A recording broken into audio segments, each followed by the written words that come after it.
Paz do Senhor, meus irmãos. Mais uma vez nós estamos nessa manhã para estudarmos a palavra de Deus através da escola bíblica dominical. Que os irmãos possam, neste momento, tirar esse tempo para refletir na palavra de Deus, cuja lição de hoje é a lição de número 4, Elias e os profetas de Azerá e Baal. Estamos estudando um tema muito importante, que é o plano de Deus para Israel em meio à infidelidade da nação. É Deus fazendo as suas correções, os seus ensinamentos, por meio desse período dos reis. Estaremos estudando sobre o livro de Reis, 1º e 2º Reis. Então, o textuário dessa lição encontra-se em 1º Reis, capítulo 18, versículo 38, que diz assim: Então caiu o fogo do Senhor e consumiu o holocausto e a lenha, e as pedras e o pó, e ainda lambeu a água que estava no rego.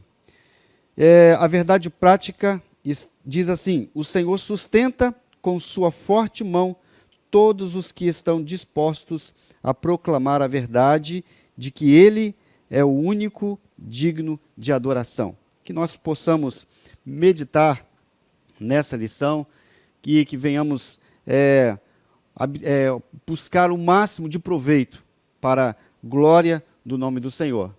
E eu quero saudar a todos para que venham ficar conosco, assistir até o final essa aula, porque Deus tem uma palavra para você nesta manhã.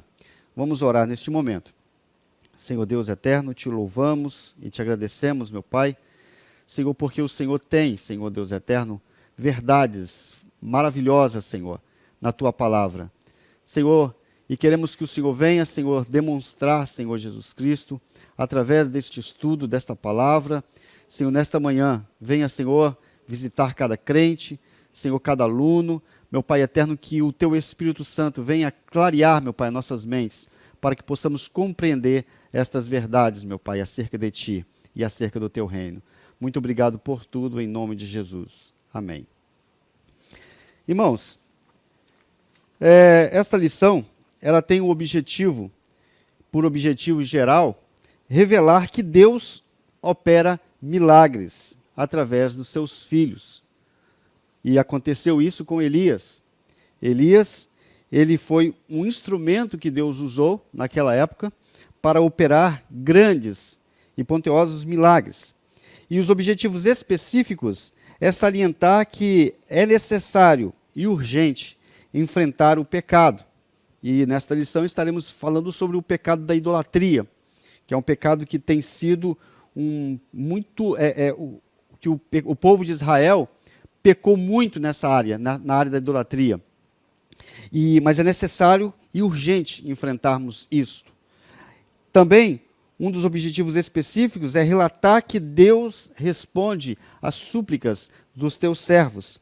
E também, por último, expor a fragilidade do ser humano. Nós, como servos de Deus, mesmo assim, mesmo tendo êxito em muitas coisas, somos frágeis e podemos cair no desânimo. E é o que aconteceu com Elias. Nós estaremos estudando estes objetivos que nos faz crescer quando olhamos para a história bíblica, para esses personagens que, mesmo sendo grandes homens, passaram por momentos de desânimo.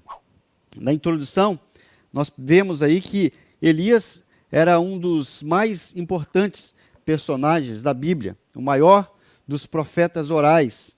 Ou seja, ele não deixou nenhum livro, nenhum escrito, mas nós vemos referências a respeito de Elias em vários livros, mesmo livros que não são canônicos, como o livro de Macabeus e o Eclesiástico, tem referência a respeito de Elias.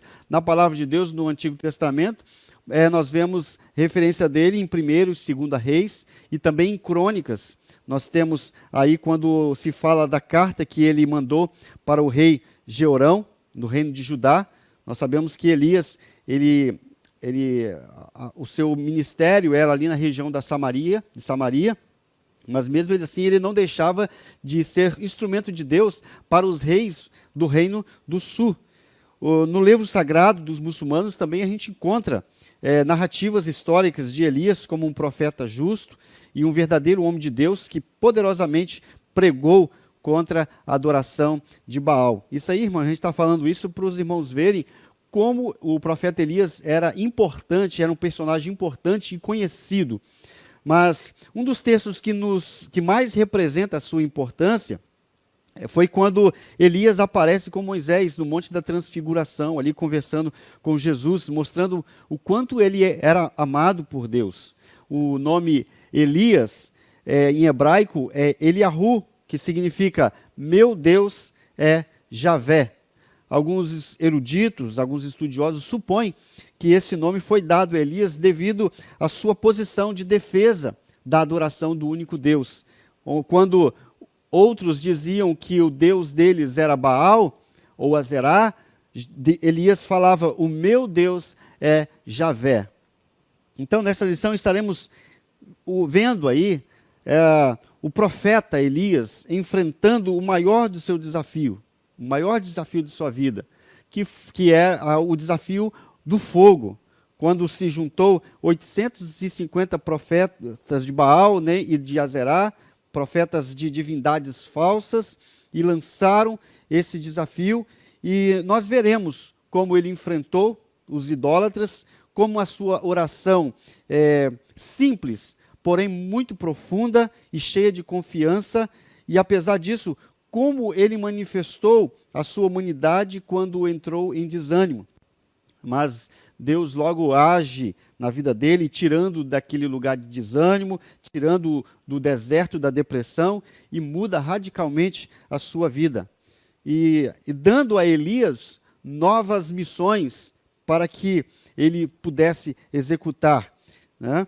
Antes, porém, nós estaremos falando sobre o pecado que eu já salientei para os irmãos, que o pecado da idolatria é o que que fez Israel a abandonar a Deus, né? Mesmo depois de tantas manifestações de amor, mesmo de tantas alianças que Deus fez para com este povo abandonou a Deus. Esse povo deixou ser levado por este terrível pecado, que é a idolatria. Desde o início, Deus proibiu no decálogo que se fizesse qualquer ídolo ou forma física dele para adorar, ou também de qualquer outro Deus.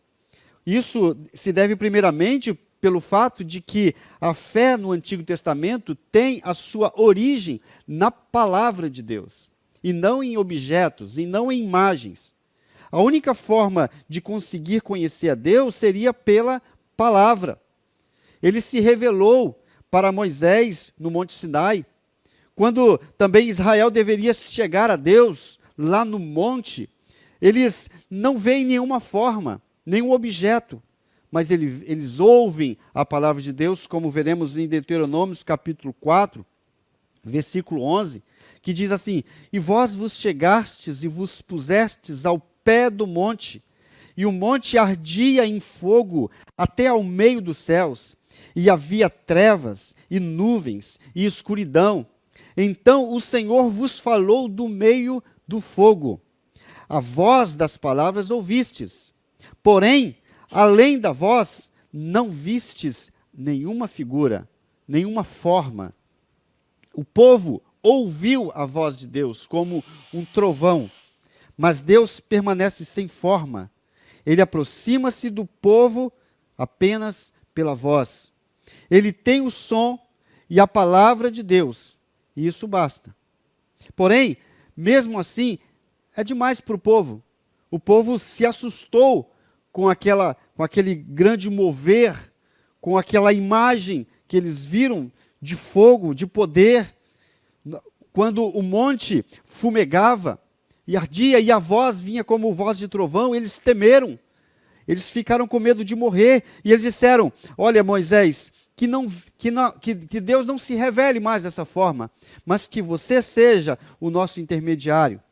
Então Israel entendeu ali quem era o seu Deus, e que é impossível fazer uma imagem desse Deus. A única forma perceptível é o som da sua voz. e foi o próprio Deus que instituiu essa forma de percebê-lo. Somente seria aceito como objeto de auxílio ao culto os altares de pedras, que eram pedras não lavradas, o tabernáculo e mais tarde o templo, que foi usado como objeto de culto. A representação, a única representação de Deus era a Arca da Aliança. Mesmo assim, esta arca era encoberta no Santos dos Santos e era inacessível ao povo. Apenas o sumo sacerdote poderia entrar no Santo dos Santos uma vez e apenas uma vez por ano. Mesmo assim, com severas formas de preservação da santidade. Eles tinham certo cuidado quanto a isso. A própria palavra deixada por Deus, a Bíblia Sagrada, ela enfatiza em não permitir a criação ou a adoração de imagens visuais. Ela dá à imagem o nome de ídolo. E o culto, a religiosidade baseada em objetos visuais, a Bíblia Sagrada fala que isso é uma idolatria. Então nós temos uma imagem e o culto em volta, em torno disso, que é a idolatria. A própria palavra de Deus explica os motivos por que não devemos criar nem adorar imagens. Hoje nós vemos, pelo menos, as principais religiões que conhecem a Deus como único e soberano Deus. Hoje a gente tem uma visão muito diferente daqueles homens do passado, daqueles que adoravam aquelas imagens, embora ainda hoje exista esse tipo de idolatria, mas lá as coisas eram muito diferentes, tanto que Deus usava os profetas para tentar abrir os olhos do povo, para que eles pudessem enxergar uma coisa que era óbvia. Para a gente isso é muito óbvio hoje, a gente sabe que um pedaço de madeira não traz nenhum mérito, nenhum resultado, porque ela é um objeto inanimado, não tem nenhum poder, como veremos aqui. Mas Deus usava o profeta Isaías para tentar fazer com que o povo enxergasse estas coisas óbvias. Em Isaías capítulo 2, versículo 8, diz assim: também a sua terra está cheia de ídolos, inclinam-se perante a obra de suas mãos, e diante daquilo que fabricam seus dedos. Aquelas imagens, aqueles ídolos, eram fabricações humanas, eram fabricados por mãos de homens. Homens que não tinham nenhum poder, nenhum mérito para isso. Então, a palavra de Deus, ela explica esses motivos, e um dos motivos é esse, que são deuses fabricados por homens. Teoricamente, nós somos a imagem de Deus, nós fomos criados à imagem de Deus. Essa imagem de Deus foi deturpada pelo pecado. Então, um homem que tem uma imagem limitada de Deus, não tem nenhuma condição, seria uma inversão de valores, colocar um homem para criar Deus. Mesmo aquele objeto que pudesse demonstrar, porque muitas pessoas falam, não, esse objeto é apenas para lembrar o Deus que eu sirvo, mas este fato é muito perigoso, porque as pessoas acabam adorando a imagem, se esquecendo do Deus que está muito além de qualquer ser visível, né? Um Deus que está transcendente e além de tudo isso. Outro motivo por que não devemos criar e nem adorar imagens é o que o profeta chama a atenção, porque são composições humanas. A composição daquele material, daquele Deus, são composições fúteis, criados, e a forma como foi construído também são formas fúteis, que não têm nenhuma utilidade. E no versículo 12, ele mostra bem isso. Ele diz assim: o ferreiro apanha uma ferramenta e trabalha com ela nas brasas, modela o ídolo com martelo, forja-o com a força do braço. Aí ele sente fome e perde a força, e passa sede e desfalece. O carpinteiro mede a madeira com uma linha, e faz um esboço com um traçador.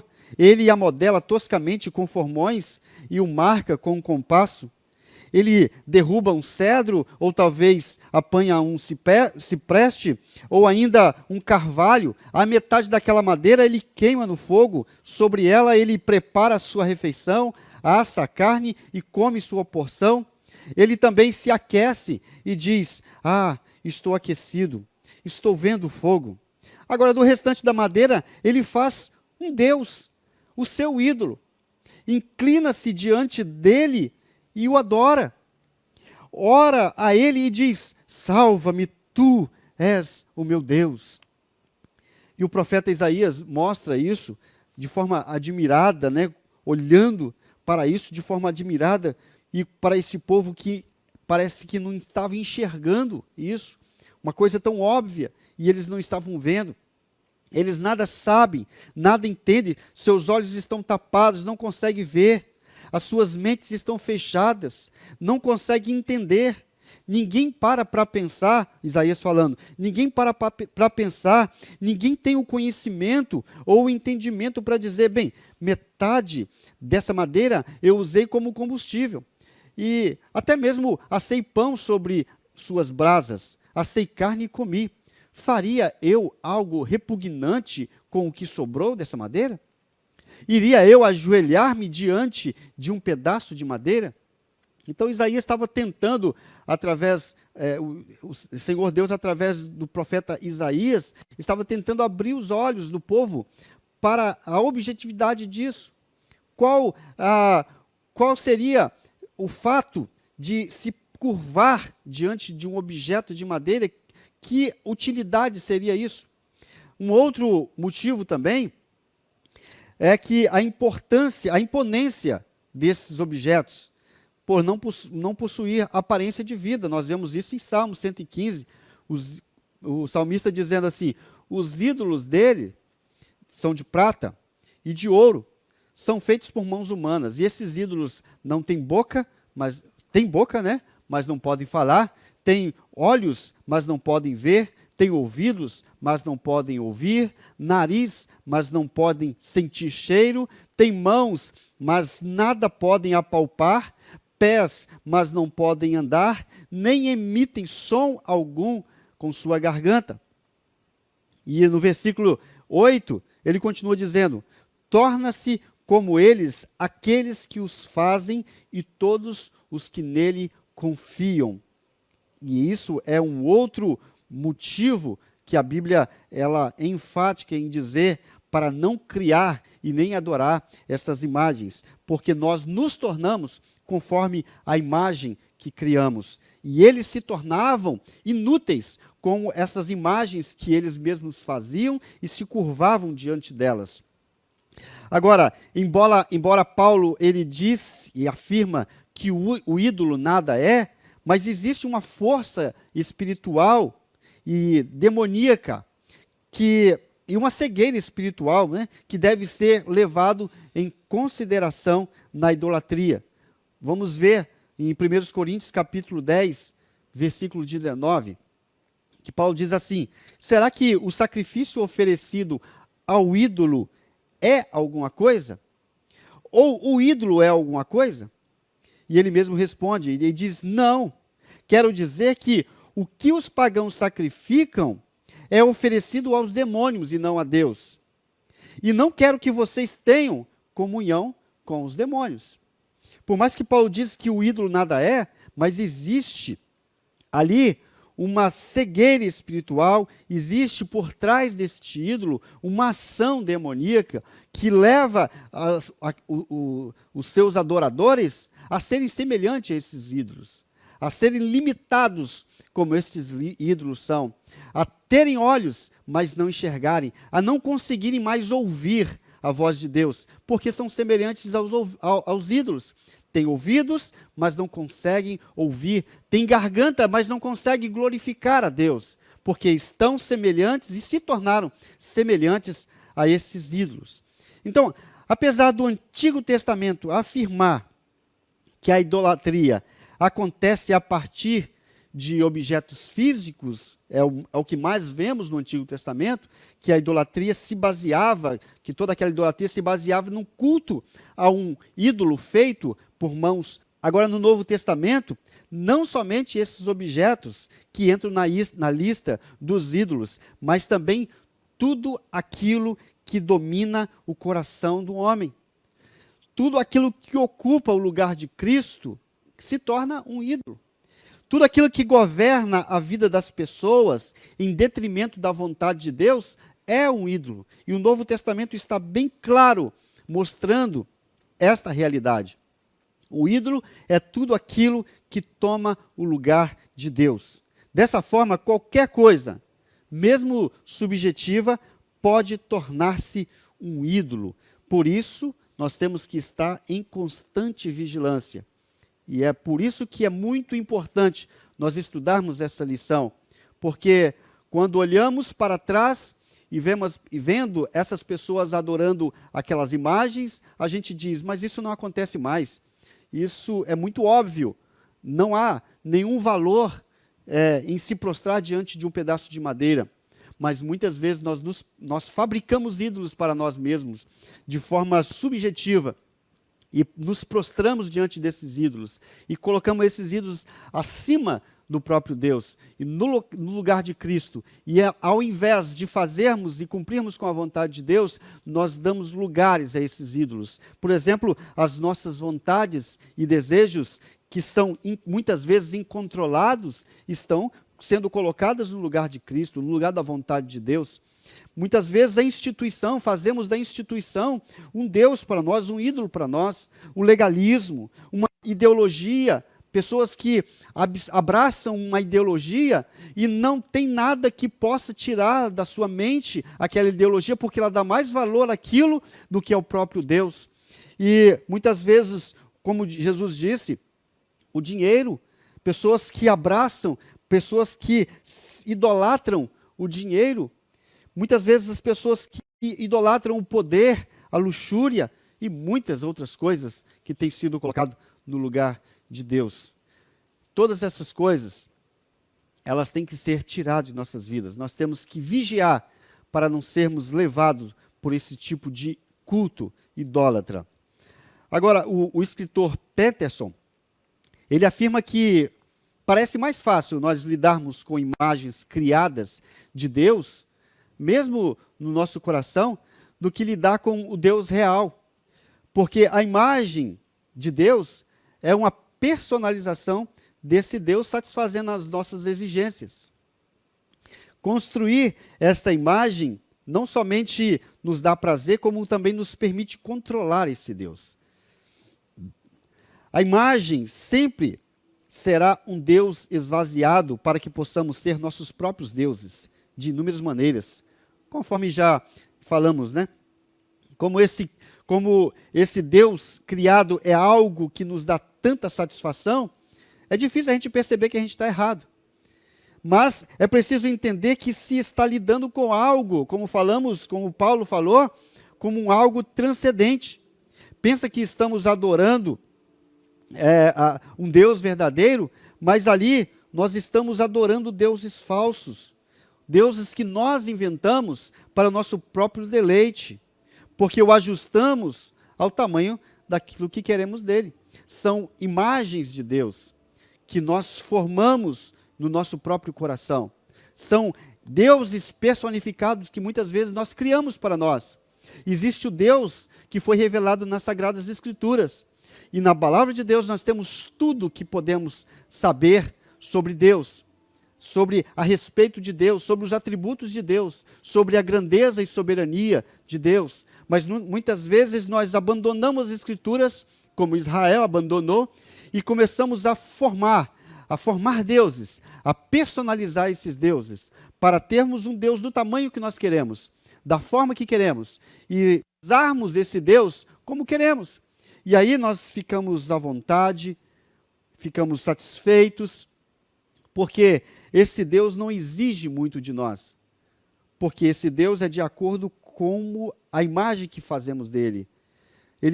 O Peterson ele continua dizendo assim, fazer uma imagem de Deus, mesmo o Deus que está falando conosco no Sinai ou na cruz, reduz Deus à ideia daquilo que fazemos dele, ou a quem queremos que ele seja, ou uma forma pela qual possamos usá-lo. Uma vez que tenhamos uma imagem de Deus, não precisamos de lidar com Deus verdadeiro. A gente apenas serve e adora este Deus personificado.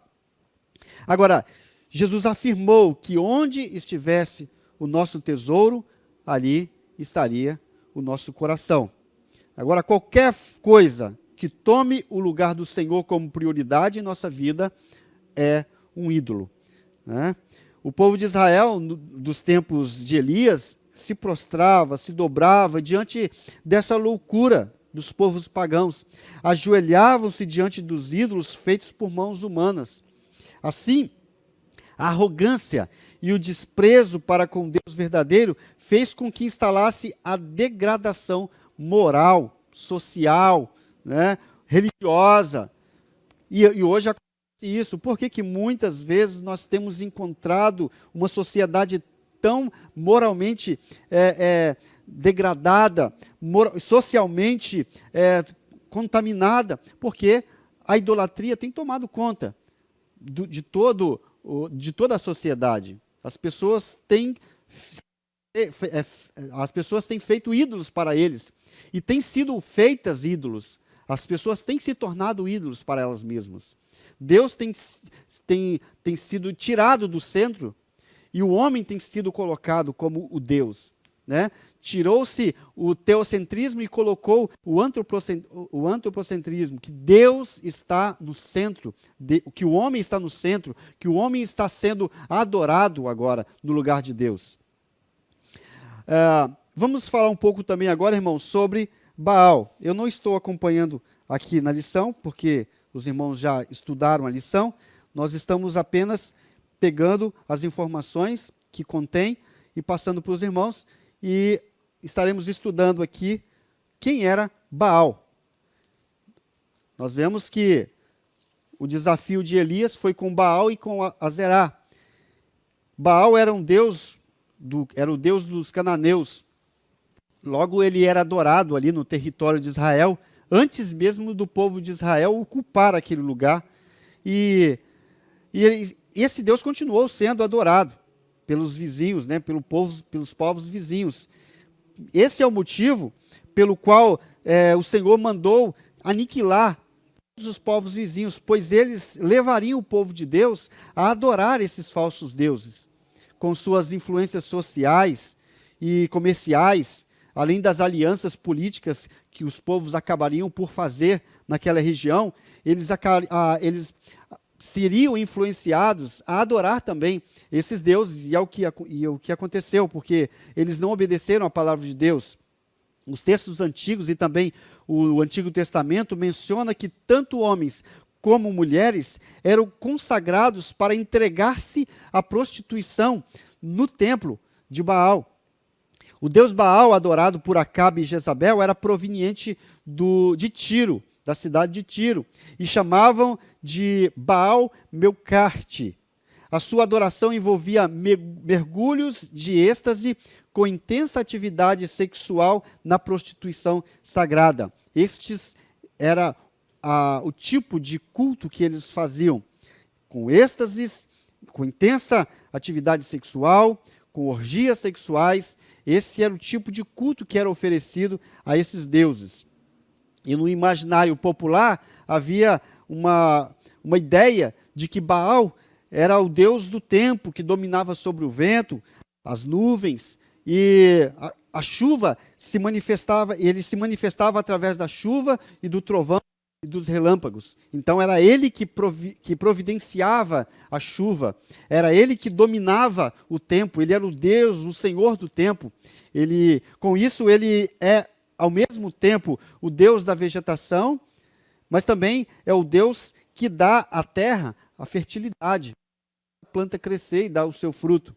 A sua presença decide sobre a morte e a vida das pessoas. Porque existia nesse imaginário popular, nesse imaginário cananita, que a natureza morre quando Baal descia ao mundo inferior, e essa mesma natureza renascia quando ele retornava à terra.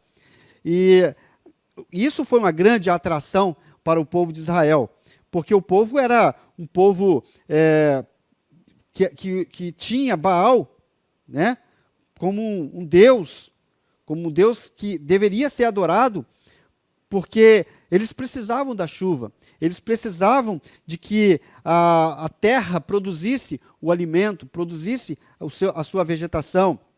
E como Israel era de uma sociedade agropastoril, a fé de uma divindade que mandava a chuva era muito bem-vinda. Isso atraiu o povo de Israel.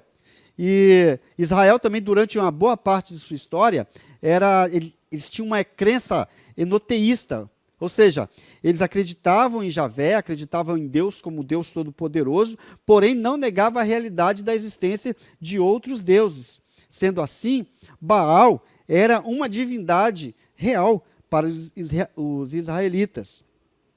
Além disso, para os judeus antigos, Javé era o Deus do êxodo, o Deus da libertação, mas eles não compreendiam, eles não tinham clareza sobre a condição de Deus como provedor, como aquele que mandava chuva e como aquele que tinha o poder para fertilizar a terra. Falta de conhecimento bíblico, falta de conhecimento das Sagradas Escrituras. E soma-se a isso, então, a preocupação dos israelitas. Por que os israelitas foram atraídos por esse tipo de idolatria? Somando-se a essas preocupações, né, nós temos a preocupação quanto às colheitas, que eles queriam um Deus que pudesse fortalecer o seu produto, né, economicamente. Também tinha um poderoso apelo que os cultos de fertilidade faziam, né, que eram regados de orgias sexuais e exerciam um grande atrativo, principalmente para os homens do antigo Israel.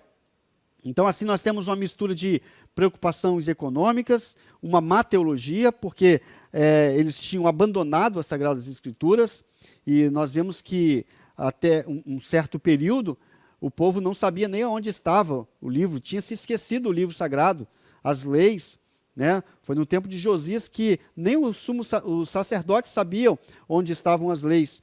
Foi na época do rei Josias que encontraram ali a palavra de Deus. Então, assim nós temos uma mistura de preocupações econômicas, má teologia, frouxidão espiritual, promiscuidade sexual e, enfim, uma receita pronta para o fracasso de Israel.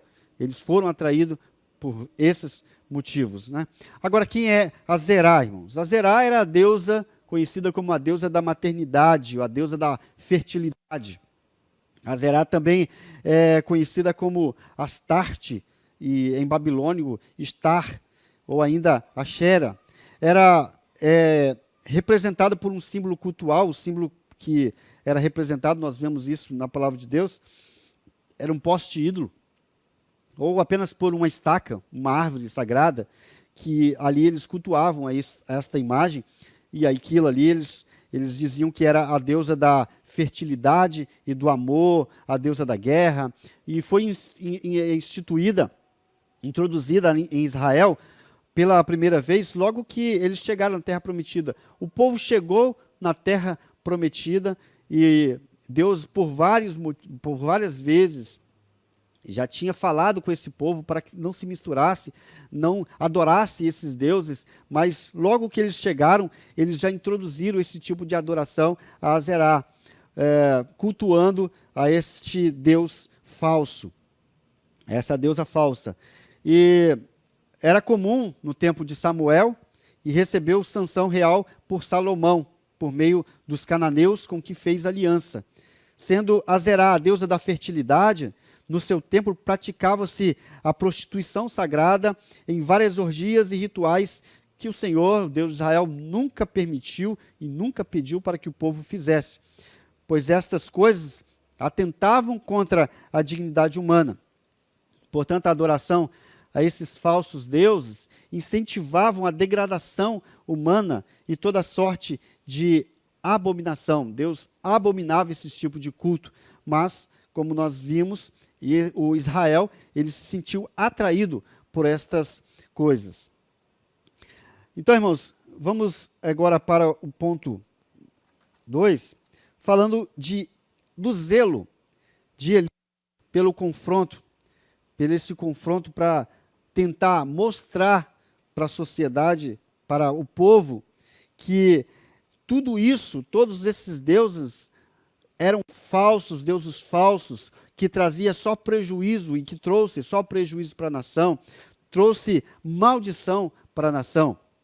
Diante da apostasia espiritual que se abatera sobre o povo de Deus em consequência da falta de liderança espiritual do rei Acabe, bem como de outros que antecederam, Elias lançou esse corajoso desafio de alguém que conhecia muito bem a Deus.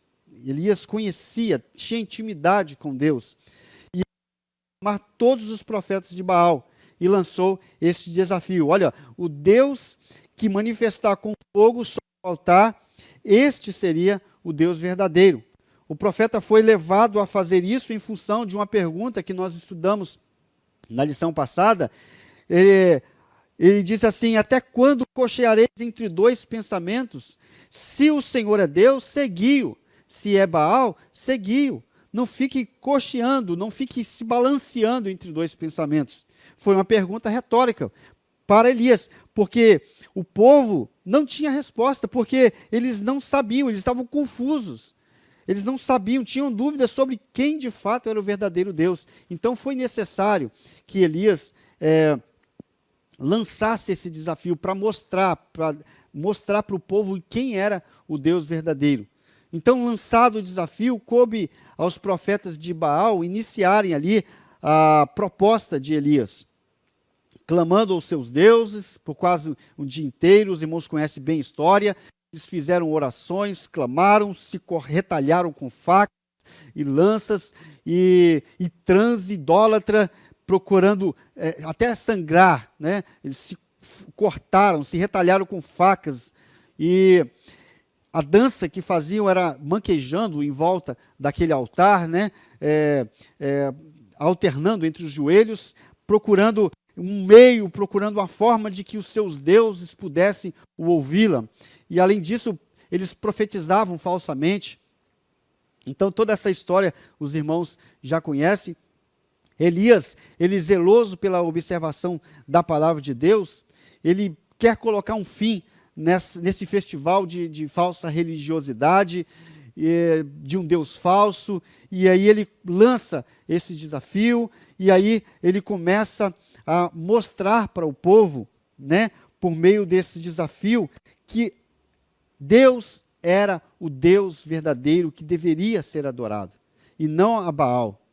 Mas nós vemos, irmãos, que existe uma duplicidade de adoração. A pergunta de Elias é: até quando vocês vão cochear em dois pensamentos?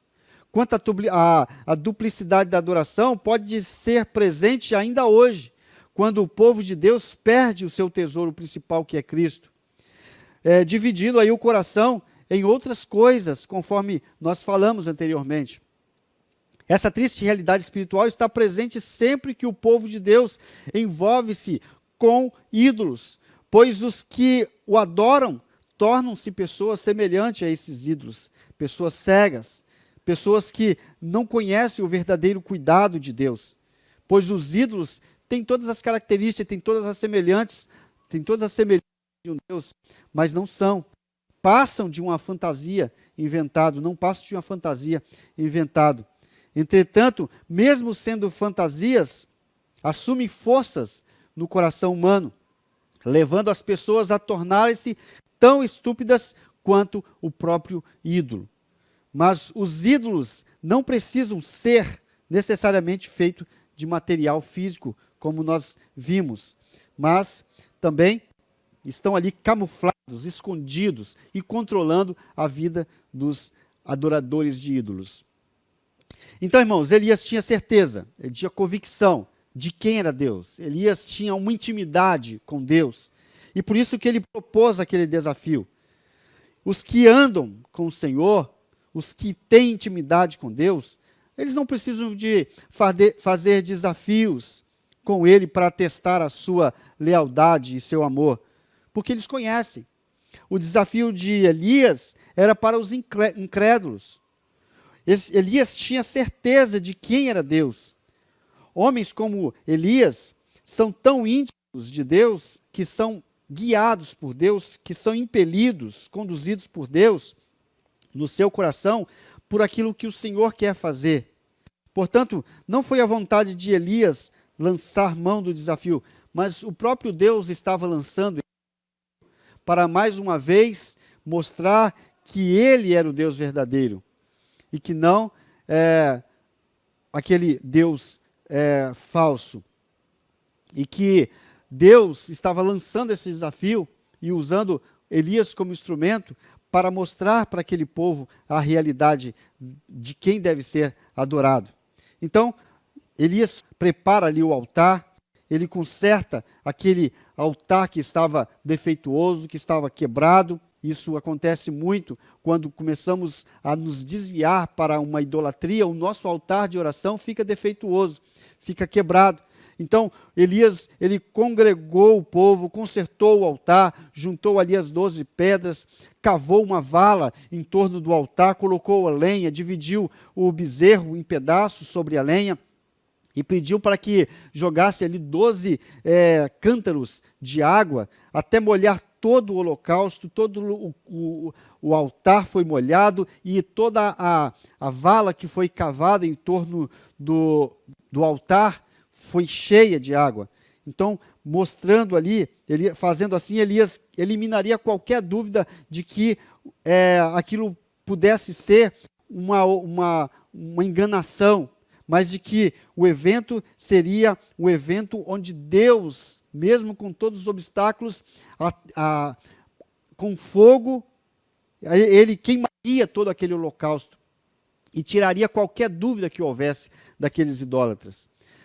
Então, Elias orou, foi uma oração simples, mas uma oração que tinha profundidade, uma oração daquele que tem intimidade com Deus. Não são necessários, muitas vezes, irmãos, muitas cerimônias, muitos rituais, muito menos sacrifícios e mutilações para que Deus nos ouça. Basta nós exercitarmos nossa fé num Deus verdadeiro. Elias, na sua oração, ele lembrou dos seus patriarcas, de Abraão, de Isaac e de Jacó, da nação de Israel. Então Elias fez uma oração fervorosa, uma oração de um servo de Deus que tinha pleno conhecimento de Deus, plena intimidade com Deus. Ele usou, ele orou ao Deus certo, ao Deus verdadeiro, e ele usou uma antropologia correta. Eu sou, Senhor, o teu servo. Tu és o meu Deus, tu és o Deus de Abraão, de Isaac e de Jacó. Eu sou o teu servo. E ele disse, conforme a tua palavra eu fiz todas essas coisas. Isso prova que Elias não estava fazendo aquele desafio dele mesmo, mas ele está dizendo, conforme a tua palavra, eu fiz essas coisas. É Deus falando através do profeta para que esse desafio fosse feito. Na oração, Elias expôs o verdadeiro motivo daquele altar. E qual era o verdadeiro motivo daquele altar? Para que aquele povo conhecesse que Deus é o verdadeiro Deus. E fazer que o povo se voltasse para o verdadeiro Deus. A partir daquele momento ficou claro que Baal não era Deus. Baal nada era. E Jeová, o Deus de Abraão, o Deus de Isaac, o Deus de Jacó, era o Deus verdadeiro. E é o Deus verdadeiro. E Deus usou de misericórdia. Ele pegou e desceu e consumiu aquele holocausto, a lenha, as pedras, o pó e toda a água que foi derramada no rego em volta do altar, foi consumida pelo fogo de Deus. Uma clara demonstração que Deus não está apenas acima de todas as coisas, mas Ele também é o Senhor que estava dando uma nova chance para o povo por meio dessa demonstração. Porque essa demonstração não era uma demonstração exibicionista, era uma demonstração, um desafio necessário para que o povo encontrasse novamente com Deus. Então isso foi necessário. E Elias subiu ao Monte Carmelo, orou a Deus e uma abundante chuva caiu, demonstrando mais uma vez o poder de Deus e o amor que tinha para com o profeta Elias, atendendo às suas orações, atendendo à oração daquele homem. E aí nós temos Elias no Horebe, depois de tão grande feito, de tantas conquistas, de tantos milagres que Elias operou, tão extraordinárias conquistas, né? O profeta fugiu diante da grande ameaça de Jezabel, por medo de ser morto. Então, a chegada da chuva, após 3 anos e meio de seca, não foi suficiente para acalmar os ânimos exaltados de Jezabel. Diante de tantos milagres que aconteceu, Elias temeu a Jezabel, porque Jezabel ameaçou a matar Elias. E ela disse, olha, daqui a 24 horas você estará morto. E Elias ficou com medo, Elias temeu, ele estava exausto. Embora Elias fosse de homem de Deus, ele deixou brotar no seu coração alguns sentimentos diante de todas as dificuldades que ele enfrentou, pois era um homem sujeito às mesmas paixões que nós. E muitas vezes a gente olha, mas Elias, um grande homem de Deus, ele fugiu por causa de uma mulher. É claro que a Bíblia, ela não mostra aqui, mas não só isso, existe muitas coisas, muitos sentimentos, muitas situações que envolviam aquele momento que Elias estava passando. Elias era um homem sujeito às mesmas paixões que nós. Não foi porque ele fez aqueles feitos extraordinários que ele não tinha sentimentos, que ele não passava por momentos de medo, por momentos de cansaço, de fadiga espiritual. Então, e esses momentos levaram a uma profunda tristeza, o que é perfeitamente normal a todo ser humano. Até agora ele havia imposto temor e reverência para com Jeová, havia lutado ferrenhamente, desgastando as suas forças, e em seguida foi tragado pela sua alma auto-piedosa, escapando de Jezabel e tendo de lidar com todos esses sentimentos profundos e verdadeiros. Elias fugiu completamente sozinho para o deserto. O caso de Elias demonstra que o mais santo e fiel homem ou mulher de Deus sobre a terra está sujeito a esses desfalecimentos, a essas debilidades, mesmo depois de feitos extraordinários, como aconteceu, como Elias fez. Elias chegou a uma exaustão diante de tantos embates que enfrentou.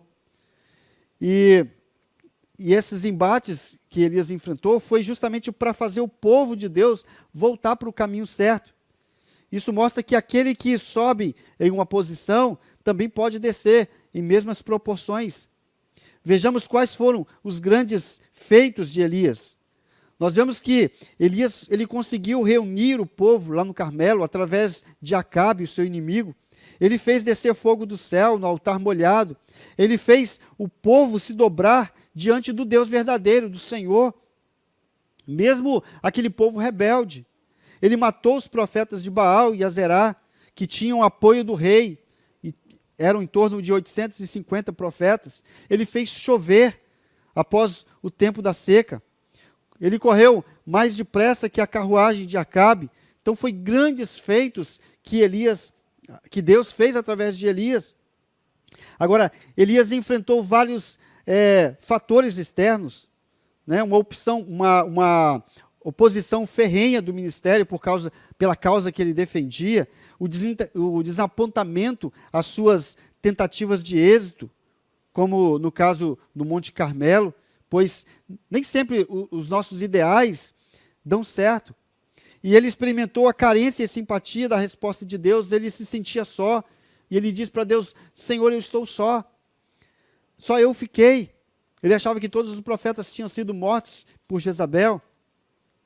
e ele se deixou desanimar pela situação espiritual do povo, porque ele sabia que o povo ali fez declaração de obediência, de que estavam arrependidos, de que iriam servir a Deus, mas era uma obediência momentânea, era um arrependimento momentâneo. Elias sabia que isso que eles novamente se voltariam a falsos deuses. Então, Elias é um herói da fé, mas também um vaso de barro. Geralmente, um estado depressivo acontece depois de grandes vitórias, de grande júbilo, de grande triunfo, ou como foi no caso de Elias, ou também de uma grande derrota.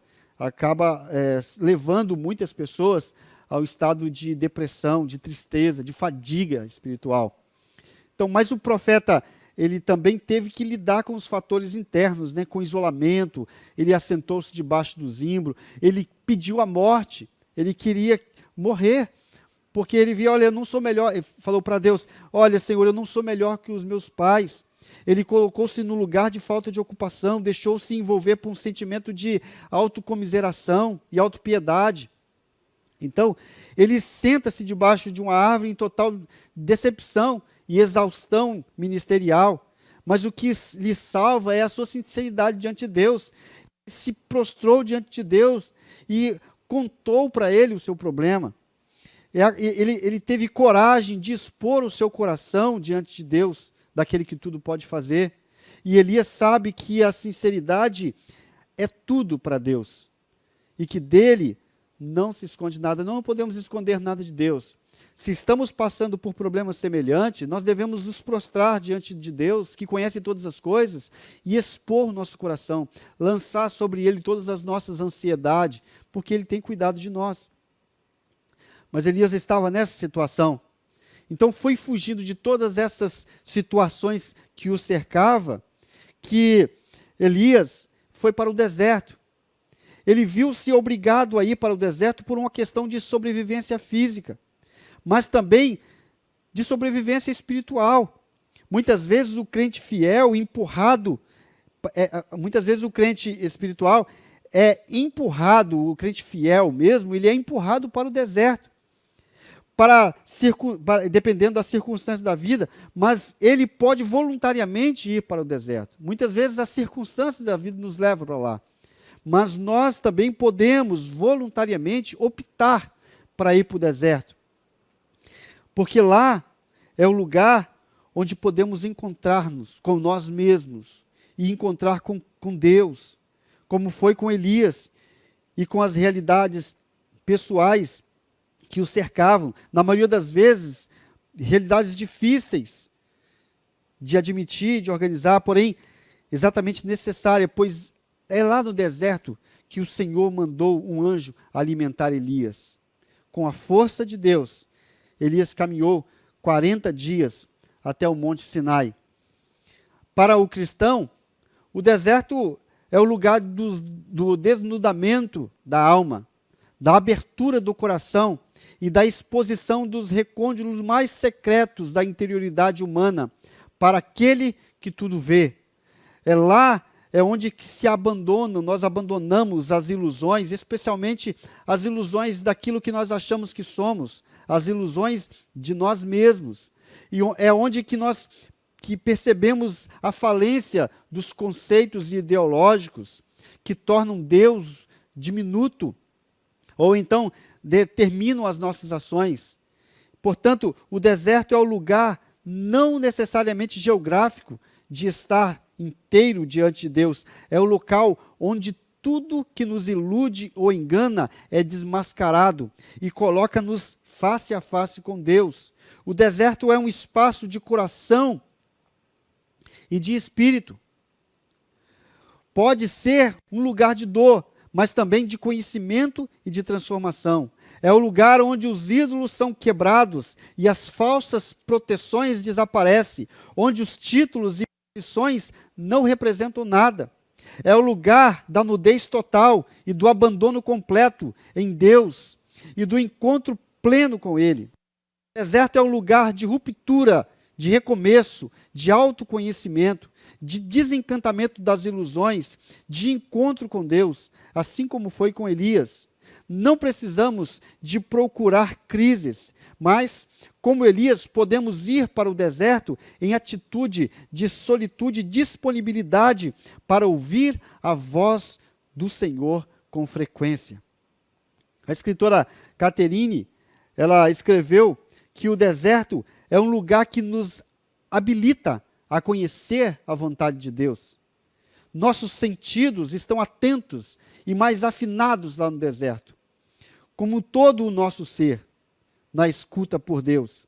O discernimento nos possibilitará a fazer decisões sábias. Pelo fato mesmo de havermos entregue as nossas mentes e as nossas vontades, elas não são restituídas, recebemos de volta, por assim dizer, nossas próprias ofertas.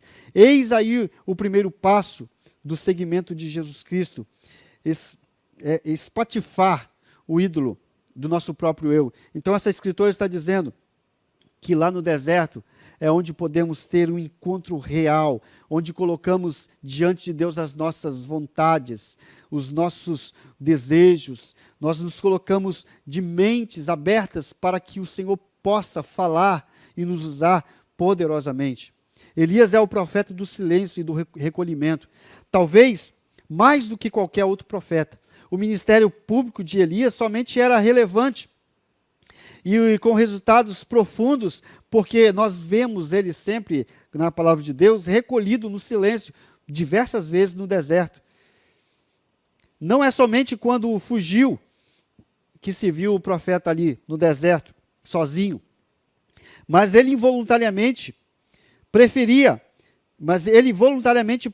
estar no deserto diversas outras vezes no seu ministério. O contato com o profundo do ser, no lugar onde somente Deus está, era uma prática constante de Elias, voluntariamente ir para o deserto. Por diversas vezes ele aparece do nada para cumprir uma ordem de Deus, e no momento seguinte ele desaparece e passou anos sem nem sequer ser visto. Isto deveria servir de modelo para nossos equívocos ativistas, em que não há tempo para Deus e para o recolhimento, para buscar a sua vontade.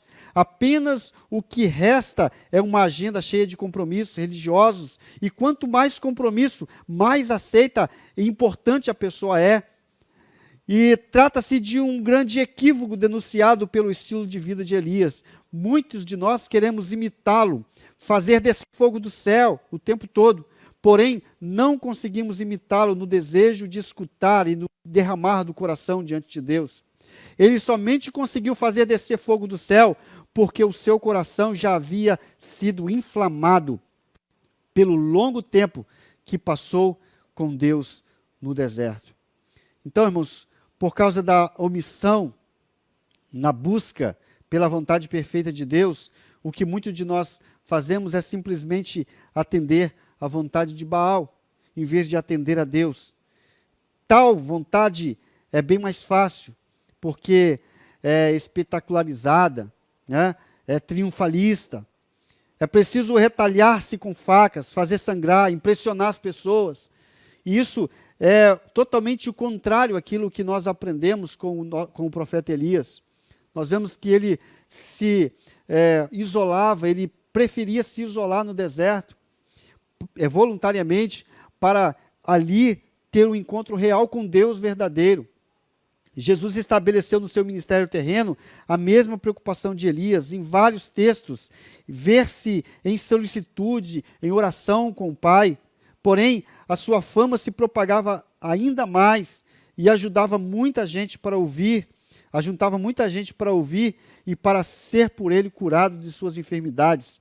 Então, é mais importante nós estarmos com Deus, né, mesmo que seja no deserto, para que possamos ter poder para fazer aquilo que realmente é importante para o seu reino. E Deus respondeu à oração de Elias, assim como Jesus, ele foi muito produtivo no seu ministério, porque ele passava momentos, dias e noites no deserto em oração e em clamor a Deus.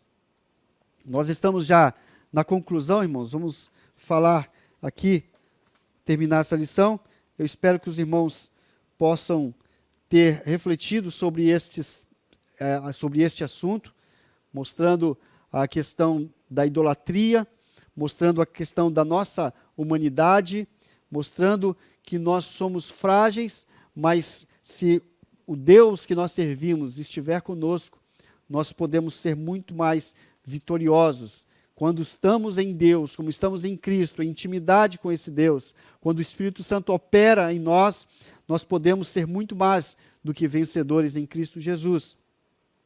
A conclusão diz assim: a vida de Elias é um grande exemplo para todo crente que fielmente serve o Senhor.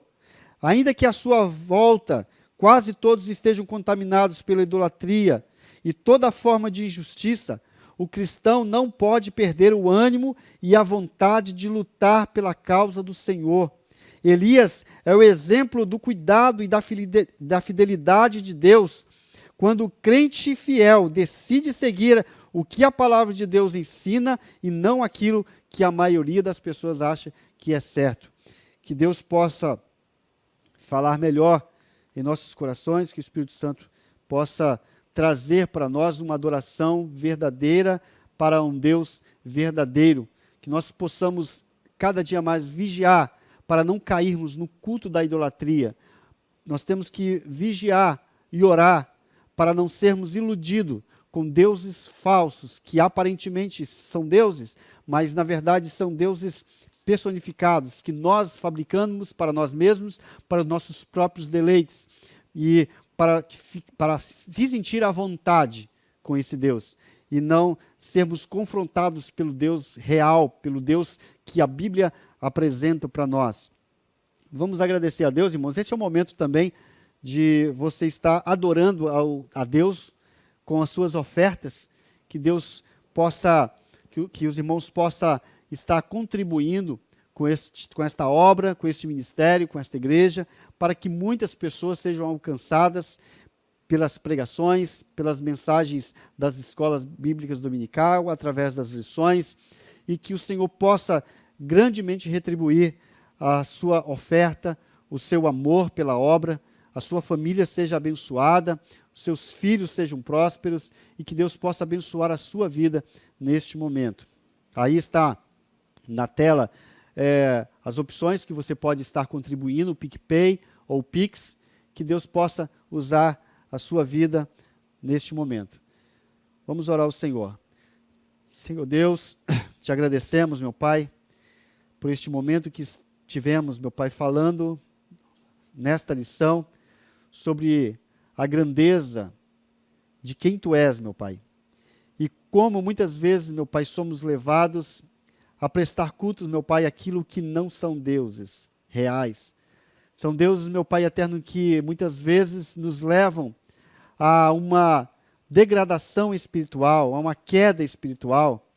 Senhor Deus eterno, mas que nós, nesta manhã, meu Pai, nos arrependemos, meu Pai, de todos os momentos que muitas vezes nos levaram à idolatria, mesmo aquelas idolatrias subjetivas, lá no nosso coração, que ninguém vê, que não são objetos visuais, mas que são adorados, meu Pai, como se fossem deuses. Meu Pai eterno, nos arrependemos e nos colocamos, meu Pai, prostrados diante de Ti, meu Pai. Senhor, e queremos consertar o nosso altar diante de Ti, para que uma adoração, meu Pai, verdadeira, meu Pai, seja recebida por Ti, o Deus Todo-Poderoso, o Deus verdadeiro, e que o Senhor mesmo nessa manhã, meu Pai, possa responder com fogo, meu Pai, sobre este altar, que o Senhor possa, meu Pai eterno, atender a nossa súplica, a nossa oração, o nosso clamor, enviando o fogo do céu, meu Pai, e consumindo, meu Pai, esse altar, e recebendo, meu Pai, todo o louvor e toda a adoração que é devida a Ti, meu Pai eterno. Somos gratos a tudo que o Senhor tem feito por nós nesta manhã, meu Pai. Continue falando em nossos corações, meu Pai. Em nome de Jesus Cristo, é o que te pedimos, em nome de Jesus. Amém. Amém.